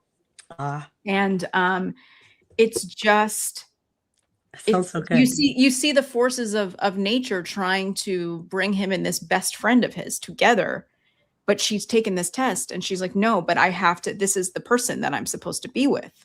And science telling me, what's that? That sounds a little bit where Dana's trending, where you're. This is what I mean, right? I will say this, Dana, from just personal experience. So my husband and I, like, I hesitate to use the word soulmate, but I will use it. Like he's it, right? And and we have an incredible marriage. Michelle is not my husband. On paper, he is 100% not the right person for me. With every metric. Mm-hmm. And yet, so I think if I had run him through ChatGPT originally or whatever, talking about like this, no. Right. So interesting. And yet he's it, and he will always be it. And should he predecease me, I cannot imagine ever moving on to something, because I can't imagine ever just, you have one person in the world and my husband's it. Yeah. So, so I don't, I would just tell you from a sample size of one person, which doesn't mean anything, that sometimes what appears to be the right person for you on paper may good to know. Sorry, go ahead. I was gonna thank you. That's interesting. And usually when it would rule people out, it was either like red flaggy stuff, like I can't think of an example off the top of my head, or it was mostly because they were very dull. And it wouldn't say absolutely don't write to him. It would just say like, you've identified that, things like, that being very bright and being very curious and, someone who is your intellectual equal is important to you. And this is a guy who's like, I like going to the gym and hanging out. And they're like, this is a person who probably can't keep up with you.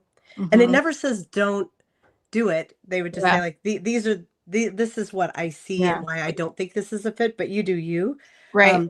The more interesting work, though, was once I started writing to someone. And again, it wasn't a like, this is a bad person, you need to break up with him. It was, yes, this is a definite decrease. This is somebody who is pulling away. Like it was very, I said, don't editorialize, don't try to be my friend. I just need you to keep track of the data. And it was helpful. I'm using the past tense. I'm dating somebody right now, but it's very early, so I'm not looking at profiles right now. So so it's good timing. Right. Since I'm in transition with my bot agents. But yeah, the story about the using ChatGPT to help me date is from a few weeks back. I would definitely do it again if I'm dating again. And even it's just anything where you need an objective source. I mostly reference it though to support this newer story around why I called it I'm breaking up with ChatGPT instead of why I'm so leaving smart. ChatGPT. Really clever. It's I really think clever. thank you. And it's just okay to note that it's hard to move because it feels like it's already set up and ready to go. Yeah. It's okay to acknowledge that it can feel a little emotional, even as you know it shouldn't. We know that the sort of more sinister like subtext in there is they're intentionally designed like that. And we hear all these stories about people falling in love with or marrying their boss. When we had you on Effed Up Friday, Michelle, you talked about the bar in New York where people go on dates with their bots. Oh my God. Yeah. Oh my They God. are like, we can mock. It's mostly, well, maybe it's not mostly women. A lot of the stories you hear about women when it's emotional and having feelings for their bots, we mock them because it is silly. We're not that far from having these sorts of relationships with them though, because it does feel friendly. I can feel that Claude feels different from ChatGPT. And it's simply because I haven't tweaked it yet, but these tools are created to understand and adapt to the nuance of what the person engaging with them wants. And so once it gets there, it does feel like a loss to lose that companion. Right. It's okay to acknowledge that, and it's still important that you break up with ChatGPT right now. Stop I'm paying gonna- it. Stop paying the money. I'm reminded. Sorry, Julie. I'm going to do it. I'm going to. Yeah, I am going to as well. If you started say that this- it can help me with what I need it for, I will absolutely do it.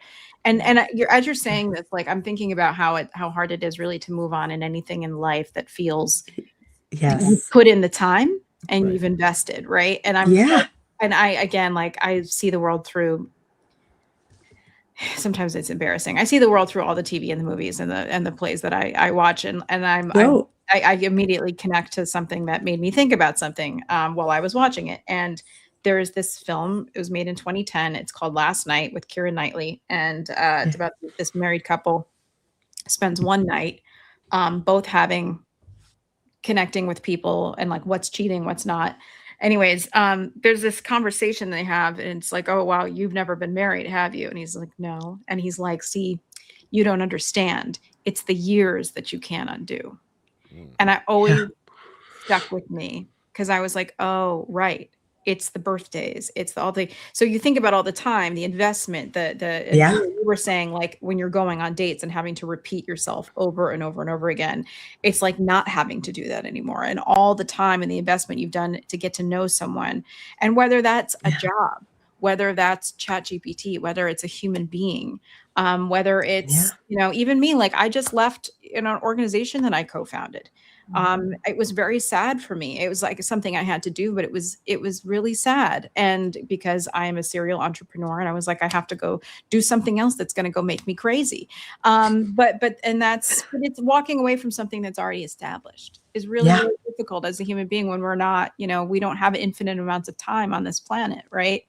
Right. And we just form neural and emotional like attachments, pathways that tearing at those is tough. I think that this is so genius. I think it's genius and clever. Yeah, it's a brilliant story. If you haven't read Dana's story, you've got to go read it. Put it in the chat, folks. Yeah, put it in the chat. I'll put it in the in the description of this video. If you're watching this after the live stream, we'll put it in there for you. And honestly, too, on the film, all of you. Dana or anybody really, if you wanted to do a watch/rewatch of that film and talk about this subject again, I would happily do that with you and do a video. I would love to. That sounds wonderful. I always like I need to make a list of films that I want to see, because when I'm with my kids, especially like Friday nights tends to be like we're all tired. Let's watch a movie, and then I'm like my head is blank. Yeah. We watched, have you guys seen the movie Sing Street? It's from like 10 years ago. What's it called? Sing? Sing, S-I-N-G, Street. No, never heard of it. I hadn't either. And it's the cutest film. It's set in Dublin, depressed Dublin in the 80s. And it's, the protagonist is a 15-year-old boy whose family is poor, and the marriage, his parents are splitting up. And he has this older brother who's really into music. And he meets a girl who he's all crushed out on, and she's a model. So he's like, you should be in a video for my band. And then he's like, we have to make a band. So he and his friends pulled together a band, and they're actually really good, but it's showing him discovering all of these like new romantic new wave bands of the era. And every time Michelle and the Electric Spanks. Yeah. Every time he discovers a new, like he hears a Cure video and their next song totally sounds like a Cure song. And then there's a Spandau Ballet song, and but I don't know if I'm doing it justice. It's one of the cutest coming of age movies I've ever seen. And then the original songs in it are fabulous. I have them all in my head right now. Are they like 80s, like Cure? Yeah, they all sound very like the era. Oh, I gotta watch it. And to watch, he starts as this very awkward, funny looking kid, and by the end, he looks like a new wave pop star, like, and not in a pretentious way, just in this. It's beautiful storytelling. So you guys, speaking of, I don't know what came over me because this is not like me. I'm so busy lately that I can't like really think. So the way I take a mental break is you'll be on like you just start scrolling through reels, right? And I never use Instagram because I'm a Luddite. So I'm on Facebook, but the reels. I know. I'm always like, accept my collab. I'm never on Instagram, but I see the reels on Facebook. So I'm like, okay. And suddenly this reel came up of Simon and Garfunkel reuniting at the Rock and Roll Hall of Fame whenever they got inducted a few years ago and doing Bridge Over Troubled Water. Oh, wow. I start watching this and I start sobbing like somebody just broke my dog. Like I am crying, like can't breathe for like an hour watching this. Really? Yes. And I'm like, what the hell is going on? And I don't know if it's just everything all at once. Just it is. Yeah. There are things that spark that we connect with and we mourn for and we grieve for, but celebrate. And our bodies are like craving something to express catharsis. I think a moment of great sorrow and fear that we're all living in. And I think, and that's again, like why, I will scream from the rooftops why, the arts are one of the most important things that we have as human beings. And our ability to tell stories, not just through words, but music and dance and movement and everything. And that's later on today, I'm probably going to go live and tear Timothée Chalamet a new one for the dumb shit that he said about opera. What did he say? I saw Phoebe Robinson. I love her Instagram feed. Yeah, she like, what the hell? Or what? Let me just play it. I have the clip. I'm just going to play it for you guys. The Phoebe clip? I have 30. Yeah. If people want to see it, like Barbie, like Oppenheimer, they're going to go see it and go out of their way to be loud and proud about it.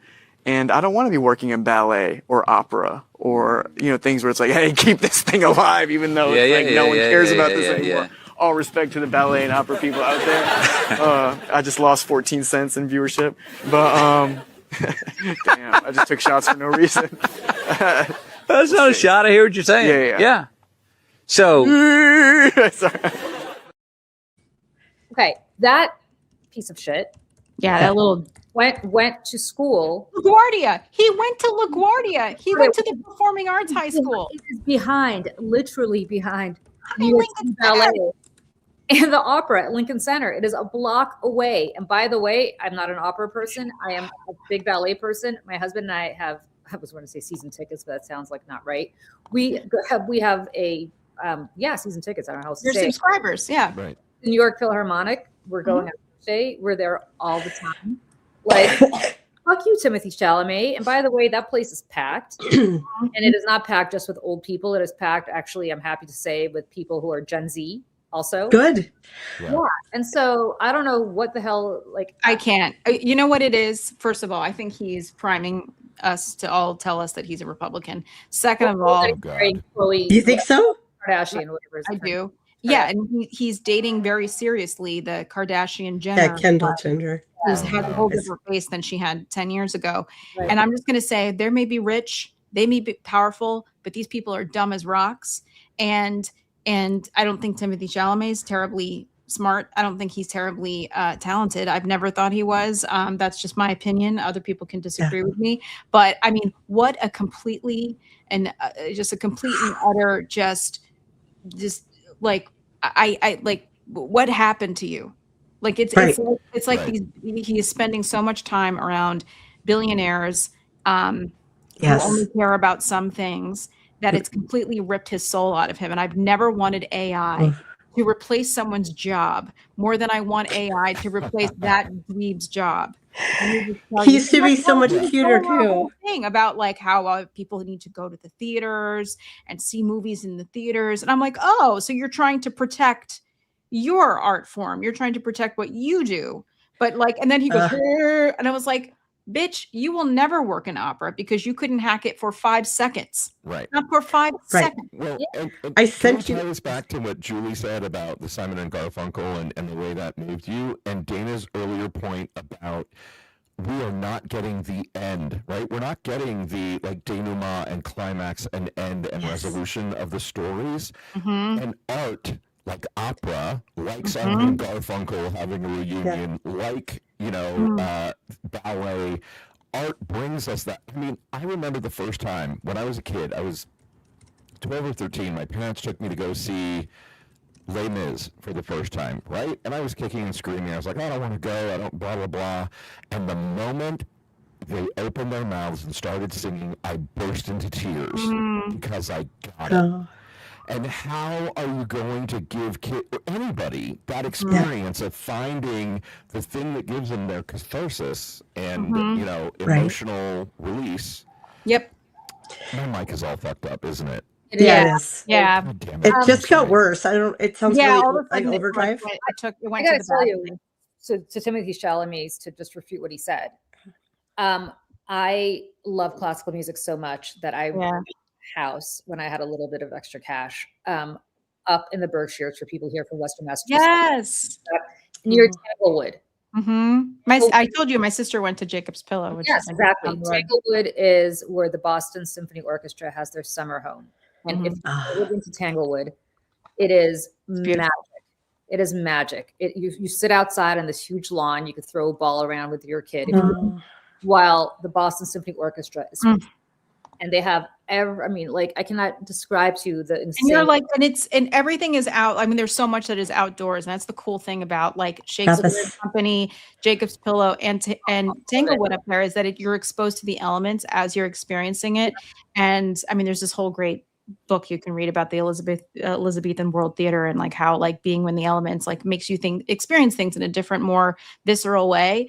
And I think that it's same with like Shakespeare in the Park, Julie. Like if, you know, going, you know what I mean? It's like seeing the stars and breathing the air and seeing, it's the best thing in the whole world. I cannot recommend enough to you. Yeah. You don't even like classical music the way that I do. If you're ever near Western Massachusetts in the summer, please go to Tanglewood. It is just, if I had one place on earth that makes me super happy, it's that place. Sadly, we had to leave Western Massachusetts, but yes, Boston Pops on the Charles River, same thing for the 4th of July. But anyway, so the point that I'm saying is the other time that I cried recently listening to something stupid Timothée Chalamet movie, because when my husband and I went to New York Philharmonic and Tchaikovsky's First Piano Concerto was playing, which is my favorite piece of music ever. And the minute they started playing it, I started crying. Yeah. Say that to say different people react to different art differently, right? Yes. Yeah. And to denigrate that is so offensive, especially if you pretend to be an artist. Cheap. Right. Which it's cheap, exactly right. And it's not you've lost 14 cents in revenue, you complete an utter How dare you? How dare you? Yeah. Yeah. And the amount of opera companies and theaters and ballet companies that are all responding to this is massive. I saw something, a friend, former classmate of mine, Laura, her husband is Chris Mann, who I think was on like The Voice. He's like an opera singer. He's got this huge following online. I saw his response to it and he was like, excuse me. And you know, it's just like I'm reminded too, Lawrence and Julie both, you said, you know, hearing the beginning of a symphony or the beginning of Les Mis or any part of Les Mis. Like, this is why I don't really see musicals very much anymore, just because it's my past life and it's expensive and also a little bit painful sometimes. But every time I think it starts and I'm like, like I am powerless to a voice. Like I'm like an indie pop girl at heart, but also I love musical theater and like really incredible voices, and like men who are tenors singing at the top of their scale, at the top of their range, like Bridge Over Troubled Water. Yeah, that's one of the things that hits me so hard. So Julie, I'm not surprised at all, especially watch it lyrically, that it's talking about needing something to take you to safety. Yes, and when he's up at that, like, I will lay you down. And also seeing these two older men who've been through so much come together and like each other in real life. Right. They loved each other, then they hated each other. Yeah. But they were each other's perfect complement. Yes, but I think for me it's nostalgia, because back powerful stuff. Because in 1990, my best friend and I, who's still my best friend, the same way you guys have been best friends since the 8th grade. She and I have been best friends since the 8th grade. Used to cut school. I guess I could say it now because it's too late for them to do anything to punish us. Yeah, you're fine. I think you're safe. I still feel like I should be like, we cut school, in case my parents are watching. But but we went to school in Princeton, New Jersey, which is not that close to the city. It's well over an hour. It's like an hour and a half away. We would get into one of our Honda Civics, whichever one of us both had Honda Civics by sheer coincidence. We would drive to New York to go to Greenwich Village, to go, not to do anything sketchy, by the way, we're such nerds. We would go and get falafel on McDougal Street. Right. At a place that no longer exists, but it was very good falafel. And then we would go across the street to Cafe Reggio, which is right next to the Cafe Wa, which is where Jimi Hendrix got discovered, and it's very famous. And we would have a latte. And we would always listen to Simon and Garfunkel concert in Central Park. Remember that concert? Oh, yeah. Oh, God, yeah. One, which we were too young to go to, but we would always listen to that tape, put a little cassette player.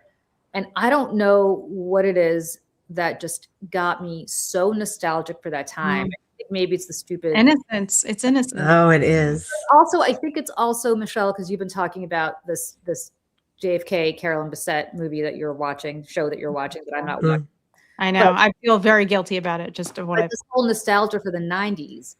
Yeah. And to me, of course, the 90s, I graduated high school in 91. I went to college in the 90s. I was a young adult living in New York and DC areas in the mid to late 90s. But it just brought back like my teens and my 20s, and it just made me sad. Yeah. Brought back getting older, just a different time. It wasn't particularly a great time, by the way. I think my life is much better now than it was back then. Yeah.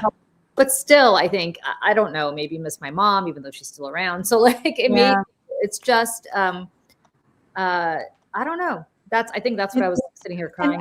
And I think also, especially music can like actually in a physical sense there's like a frequency to it that like kind of hits our brains and our ears or our bodies in different ways. And I think, the 90s stuff too. I mean, I was in high school and, during the time that this show takes place. And so awkward times, but it really, I mean, watching all these people run around with no phones and no Botox and just different music. And it was, you see the Twin Towers in the background. And it was really like the last moment in this country that things were normal. Uncomplicated. Uncomplicated. I mean, violent, problematic, sure. I mean, every time it has their issues, but it's because then was 9/11 and then it was wars and then it was COVID and it was the crash of the economy and it was it's been a very tumultuous, like at least for me, entrance into adulthood. And for me, it's the last moments of my childhood. I look at that. It was like in so many ways. I mean, I was 19 years old when 9/11 happened, and just the whole rest of, for the elder millennials, that this has been that was my transition during that time period. And so it's and I say too about the art and it's the last thing. right? It's the first thing, it's the last thing. It's the first thing we all did, humans together. It'll be the last things that humans do together. There's a great book that was made into a series called Station 11, and it's about this like flu pandemic basically that kills almost everybody on Earth. And all the people who are surviving, there is a Shakespeare troupe that travels by foot town to town to town to town, and how all these people come together and everyone's so starved to hear stories and watch people perform them. And it's like the last thing that exists for human beings to connect to each other. And oh my gosh. One of the most powerful, like scary, because it was literally, I mean, I think they started filming right before COVID happened and they had to stop filming and then pick it back up. I mean, how crazy. And it's literally about a pandemic that kills everybody in like 48 hours, except for a small handful of people. Yeah. And the book by Emily St. John Mandel is excellent. Yeah. So it's one of those where you read the book and then you watch the show and they're both amazing. Yeah, totally. Oh, I don't know that one, but that just gave me I think chills. It's HBO or Showtime, one of those. Okay. HBO. But you know what? Yeah. Sorry, but you raise a good point, Michelle, because I this joke about how men think about the Roman Empire a lot. Mm-hmm. Do you think about the Roman Empire a lot, Lawrence? Is that something you give a lot of thought to? My Roman Empire is the timeline in which Al Gore won the 2000 election, and then Barack Obama, and then Hillary got elected, and then Barack Obama got elected, and none of this is happening, right? Okay. We still know you in that timeline, but everything else is different because we had great Democratic presidents. So, this joke about how men think about the Roman Empire a lot. And I think about this once in a while. And it is that the great library at Alexandria burned to the ground in the first. Oh God, yeah. And all the knowledge of the ancient world that was lost. And that's when we kind of went into the dark ages and for almost basically over 1,000 years, you had just a complete and utter darkness without any intellectual, in the West, I shouldn't say. In the East, they were actually doing a lot of good stuff, and also in the Arab world, they were doing a lot of good stuff, but not necessarily in the West. And so I think about that a lot, and I think about what happens if somebody like a Shakespeare troupe is not around, Michelle, to go around, right? All the music that we've just been talking about. I talked about Tchaikovsky's first, Simon and Garfunkel, all the stuff, The Cure, Dana, like stuff, all of it, right? The stuff that was so full. Now that I'm comparing The Cure to Tchaikovsky, but still, it's different times. But it is for a lot of people, right? And so my point is, it's all art, and the stuff that you can't find. I think that's why we're trying to do more and more art programming here at Mayday. We'd love, obviously, you guys are standing invited. Please. For that reason, we're premiering the Americans rewatch this week. But the reason for that is because I think there's not enough emphasis on the stuff that makes us happy and empathetic and makes us understand each other. And makes us laugh and makes us cry and has a gut.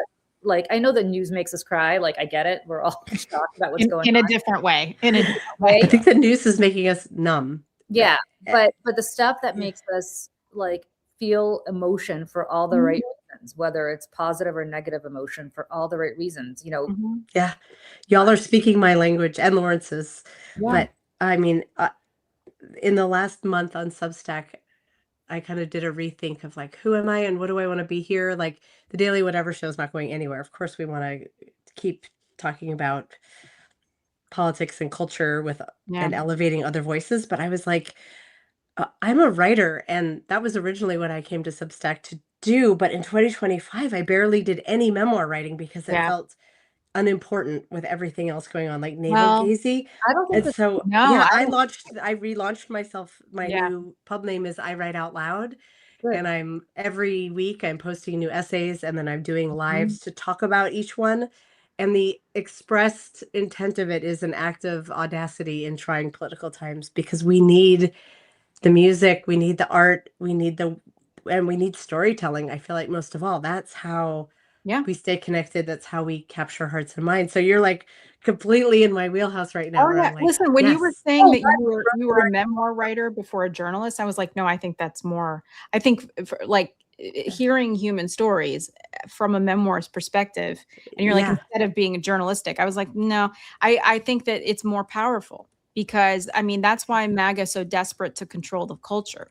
Right? That's why they want their iron grip on football and music and the Kennedy Center and all these things, because they know, like we all know here, that politics is downstream from culture. And that's why I came up with the idea of Mayday to begin with. And like that is what I wanted to do. And obviously Julie and I, you know, we do politics for a living for the most part, but you know, it's really kind of set a spark, at least inside of me, to like kind of pull myself up out of the darkness and remind myself what's important. And I'm reminded also Steve Hartman, right, on CBS, right? He used to do the series Everyone Has a Story, where he would hit a dart on the map, and he would then go to that town, and then he would open the phone book and he would pick a name and he would call them, and he'd go to their house and he would do an entire segment on who this random person was and their life story. And no matter who it was always interesting and made you cry, because you realize how much of us, and this was like, I mean, years and years, and actually I think he's just not been nominated for a bunch of awards for a documentary that he just made called, it's like Empty Rooms or Empty Bedrooms or something. And it's literally going, and this is dark, the empty bedrooms of children who've been killed in mass shootings. He's an incredible storyteller, I guess is my point. It's the human element of all of this, right? Yes. I think that's what is going to get us out of here. I really do. It has to. It has to. And we've sacrificed so much to this regime. I'm not going to even say administration. Like, they can't take our art and beauty away from us too. They can't. No, it's the one thing they cannot take. They cannot take it. In the camps, like they were singing songs and telling stories and jokes, and like it's how we stay alive. It's how we stay alive. I think that search for meaning is like, that's, you know, again, Dana's point about narrative and being able to put an end to the story so that you can try to process as a person, right? Even talking to ChatGPT about who you're dating and whatever is about trying to understand the meaning of patterns and this human experience. And also, somebody here said they love the Seneca Project and American Girl. Like, I will tell you what was so touching to me about American Girl, which if Dana and Lawrence, you guys don't know, or people in the chat don't know, is a video that Michelle created with Terrence Mayer and a few other people. But Michelle, I think you were the creative voice. Yeah, that was mine. Yeah. It was yours. And with a song by Laura Bell Bundy. Right. It's that song that got me. Right. It's this beautiful song that Laura Bell Bundy wrote that she allowed Michelle and Tara to use for this ad, which strongly recommend that people watch. I mean, the reason that ad hit so hard and was so visceral and won a Webby and just became so huge is because, I think, because of that song. At least that's what resonated with me, because if you just describe it in a, like, okay, we're having all these setbacks for women and it sucks, and women have been marching for the last 100 years or 200 years and they haven't gotten, you know, we need to elect Kamala Harris because otherwise, like, we're going to be set back. It's the music, and that's what I mean about the art. The way of, you know, Laura Bell Bundy made that ad. She's the reason that ad to me hit so hard. Oops. I'm sorry, I was trying to find the link here to throw it in the chat. Yeah. So, folks, it is noon, and I got to take my son to squash. Yeah. Can we show the trailer just really quick so people? Yeah. We debuted our trailer for the Illegals, the American Rewatch podcast this morning at 9:00. We premiered that. So we're going to release our first episode on Thursday. But I just would love to show you guys just the trailer before we go. Here it is.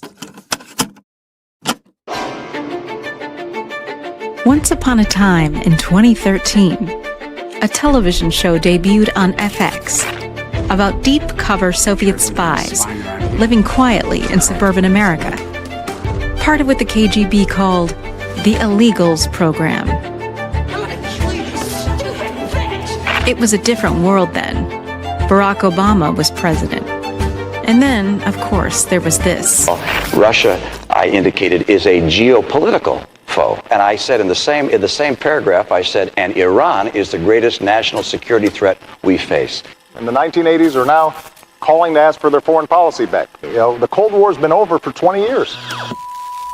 Back then, the Americans felt like history. How quaint. Now, it feels like it was a warning. Russia, if you're listening, I hope you're able to find. Welcome to The Illegals, the Americans Rewatch podcast. A deep dive into one of the greatest television dramas ever made, and the real history behind it.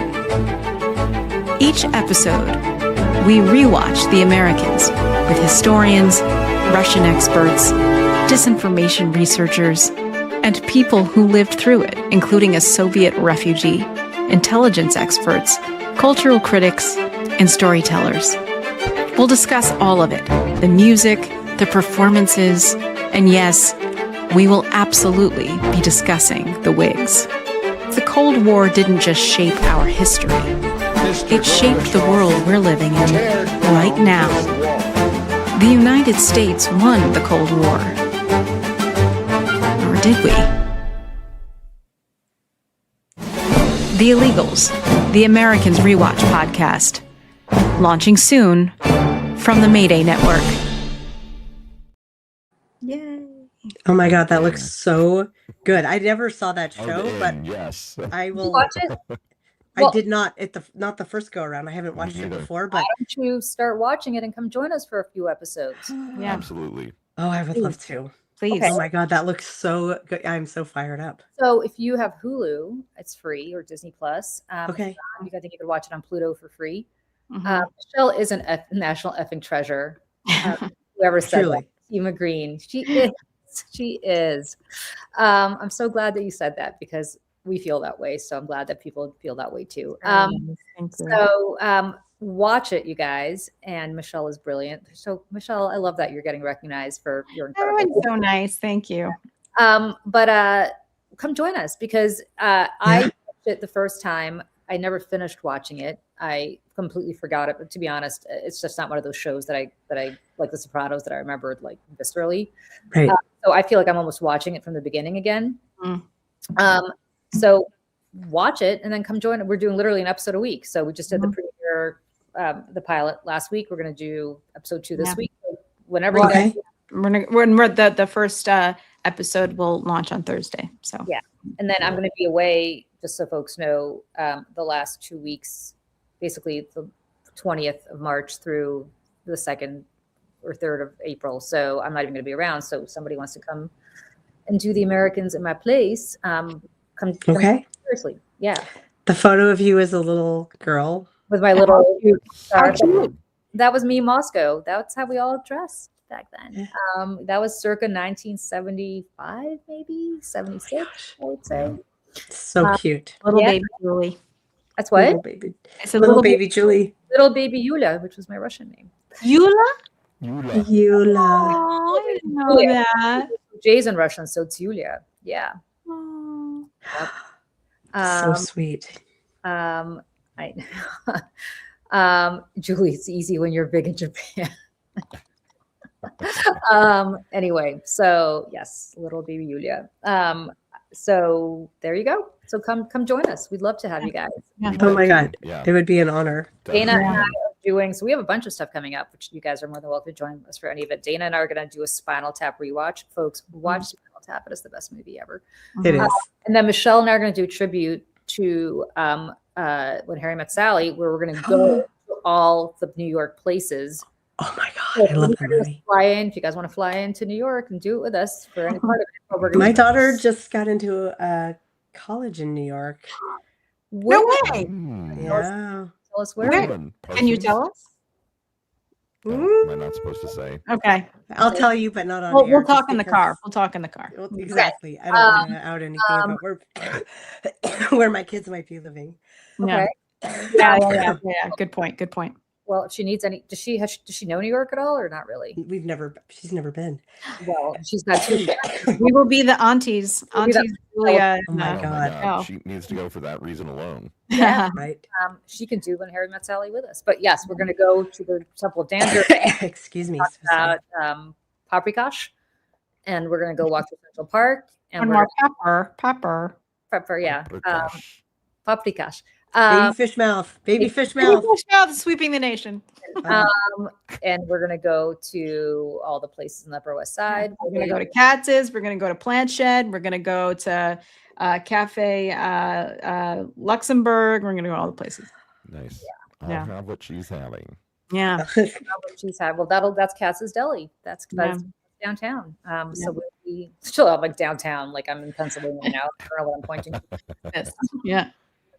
But anyway, so awesome. So I love that idea. Thank you guys both for being here for quite a long time. But I think we had a really great, so fun chat. So and fun. talked about all the things, and this is exactly why we do the show, to do things that make us sane and remind us of who we are and why we fight so hard. I'm going to tell on ourselves a little bit and say, after the last time when you're all like, come back anytime, Dana and I were like, do you think they mean every Saturday? Come join us every Saturday. We'd love to have you. Whatever. Why not? I will get up at 6 a.m. on a Saturday Oh my God, to that's come join great. your Be show. so worth Fantastic. it. That would be great. We would love to do it because you guys are the best. Russell Doing it again. is amazing. It is actually right next to Katz's Deli, but that's not where Harry Met Sally. That's Yeah, not yeah. I would say Russ and Daughters is fantastic. I don't want to say that Katz's is overrated, but it's a little overrated. It is, and I like Pastrami Queen is superior in my opinion. What is Pastrami Queen on the east side? Well, there's also Pastrami Queen on the west side now. I know, which is like really lovely and big, but the OG on the east side is always Second Avenue Deli, also very good. Anyway, I'm so New York ignorant. I haven't been in so long, and I'm like, Friends, I have to tell you, I'm a almost 56-year-old man who's never been to New York City. Right? What is wrong with me? road trip. Yeah. I know. You don't. I feel like I'm admitting something horrible here. It is something horrible. I've Why never don't- been.